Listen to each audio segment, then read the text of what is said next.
Hello, I'm doing a book review, and the book I want to review is The Dark Knight Strikes Again. Now, The Dark Knight Strikes Again is a graphic novel written and illustrated by Frank Miller and, of course, published by DC Comics. Now, this was originally published as a three-part comic book series, which was published between the years 2001 and 2002, but later those three parts were all published into one graphic novel.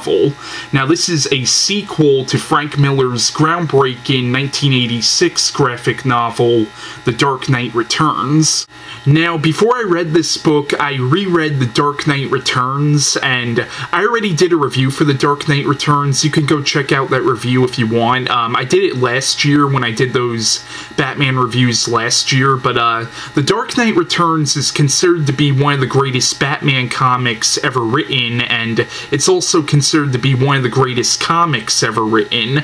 Like, it's considered to be one of the most influential comics ever written, and it's one of the first Batman stories which really took the Batman mythos and made it much more darker than it ever was before, and, you know, it really kind of almost reinvented Batman in a lot of ways, and, you know, and The Dark Knight Returns is probably my favorite Batman story, at least next to Alan Moore's The Killing Joke.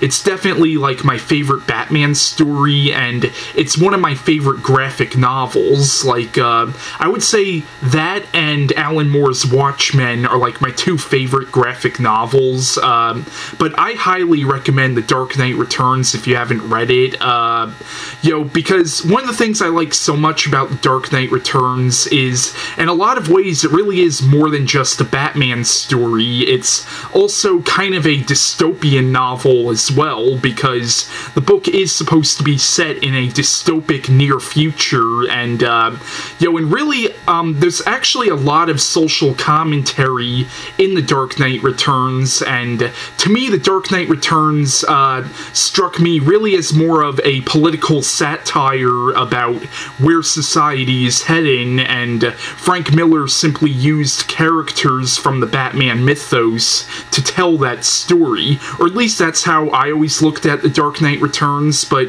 The Dark Knight Returns is definitely one of my favorite graphic novels, and one of my favorite books in general, you know, but, the sequel, The Dark Knight Strikes Again. Now, while The Dark Knight Returns might be my favorite Batman story, this might be my least favorite Batman story. Now, I know a lot of people didn't like this, so I'm not alone in this opinion, but I know this book does have its fans, though, and if you like this book, that's fine, but this book did not do it for me. I'm sorry. Now, before I read this book, I actually heard that this was more of a Superman story than it was a Batman story, and while I can definitely see where people could get that idea, because the two main villains in this book are Lex Luthor and Brainiac, who are both Superman villains, really, I don't consider either Superman or Batman to be the main characters in this book. Like, to be honest, like, it almost seems like there is no main character in this book. Like, in the book, a lot of different DC superheroes show up, and I would say while the book focuses, I think, mostly on Superman and Batman, really it kind of focuses on all of them, and it doesn't seem like there is a main character. Now, I will say the overall story for the book, I actually don't mind. I don't mind the story, it's just how the story is told, and, you know, like, it's how the story is told, but also in this book there is a lot of satire. Now, while in The Dark Knight Returns there was a lot of satire and social commentary, the satire actually, in my opinion, kind of complemented the story for The Dark Knight Returns. In this, the satire really just takes away from the story and really kind of distracts from the story. And also, like, in The Dark Knight Returns there was a lot of satire on the media, but at the same time it did seem kind of believable. In this, like, the satire is just so overblown. It's like, I I just don't believe it. You know, it's like really over the top, and I understand this is like, I believe Frank Miller meant this to be funny, but I didn't even find it to be funny. I just found it to be kind of annoying. And probably this book's biggest problem is the artwork. The artwork is horrendous in my opinion. Now I will admit, when I first read The Dark Knight Returns, it took me a while to kind of get used to the artwork in that, but over time I definitely got used to it, and I've grown to actually really like the artwork from The Dark Knight Returns. But the artwork in this book, in my personal opinion, is just ugly. If you like the artwork, that's fine. It just doesn't do it for me, and the way it's done, there's points in the book where I couldn't even tell what the hell was going on. Like, I'll give you an example of some of the artwork. Like, I don't know, I just don't care for it. Like, here too, it seems like in the parts where it's like the satire on like news networks, it seems the artwork is really like drawn to be really kind of overdone, like really kind of cartoonish, and like it seems like the satire is really meant to be funny, which I get what Frank Miller was going for, it just didn't work for me. Now, the plot of The Dark Knight Strikes Again is it's set 3 years after the events of The Dark Knight Returns. Now, in The Dark Knight Returns, you found out that superheroes have been outlawed, with the exception of Superman, who in that book was working for the American government.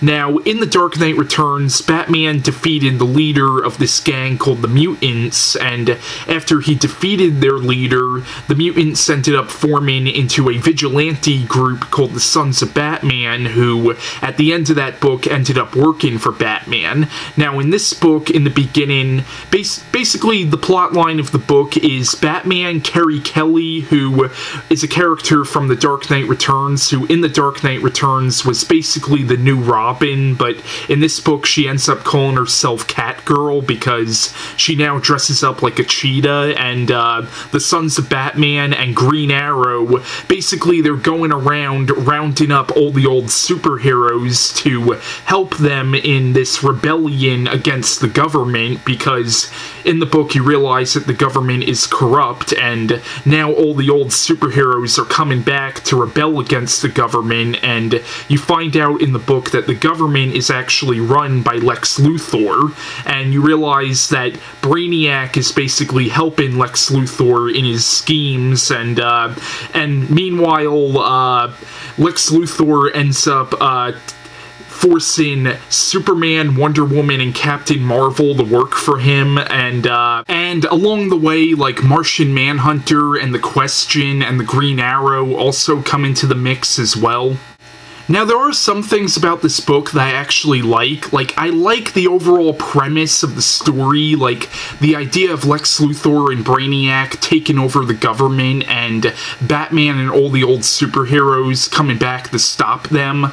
I like the idea of the story, but at the same time, I think it could have been done better, and also, also in the book, you find out that Superman and Wonder Woman actually had a daughter, and you get this interesting scene where Superman's daughter is talking to him, and you realize that she thinks that she's superior to humans, and you get the idea that she really doesn't like humans, and she asks her father, Superman, how come he doesn't just take the humans over and basically enslave them, and Superman tries explaining to her how that would be a bad thing, like bad guys do that, and then you actually have Batman arguing with Superman after he says that, so it's like, wait a minute, are you trying to say that Batman would be for Superman and his daughter enslaving the human race? That didn't really make a lot of sense to me, and you get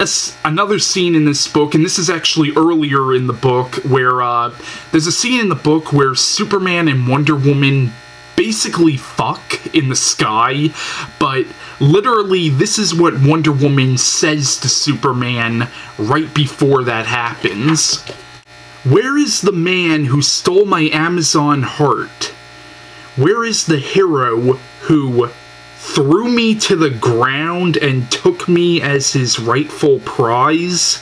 Now, granted, I don't know much about the character of Wonder Woman because I never read any of the Wonder Woman comics, but the most I know about her is from the animated Justice League series, which I used to watch a lot when I was younger, but from what I know about her, I'm pretty sure she would never say something like that. I mean, I don't mind the idea of her and Superman being lovers, but I'm pretty sure she would never say something like that, and also, to me, the character of Wonder Woman kind of represents the idea of women being equal to men, but you have her say something like that as his rightful prize. Yeah, I'm not gonna say anything. You be the judge of that. I'm gonna keep my mouth shut.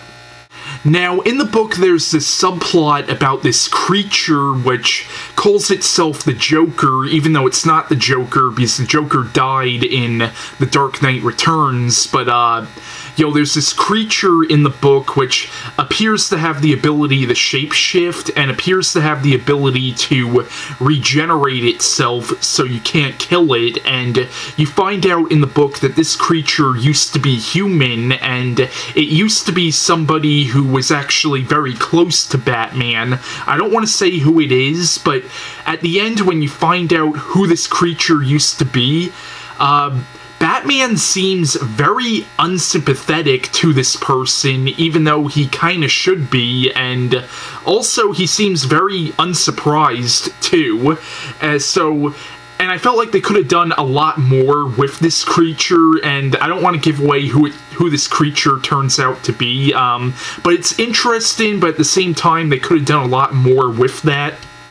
So, overall, I can't say I recommend The Dark Knight Strikes Again. The story itself is interesting, but at the same time isn't very well written. There are some interesting ideas in the book, but at the same time, they're not touched upon as much as they should be.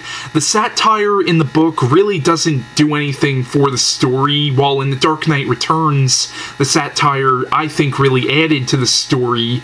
Here, the satire really doesn't do anything for the story. If anything, it distracts from the story, and the artwork in the book, as I said earlier in this review, is just plain ugly. Like, it's fugly, basically. It's fucking ugly. It just didn't do it for me, so, yeah, I mean, I know some people like this, and if you like the book, that's fine, to each his own, but this book did not do it for me, so, yeah, I wouldn't recommend, The Dark Knight Strikes Again by Frank Miller. At the same time, though, if you want to check it out out of curiosity. It's just, I personally did not enjoy this.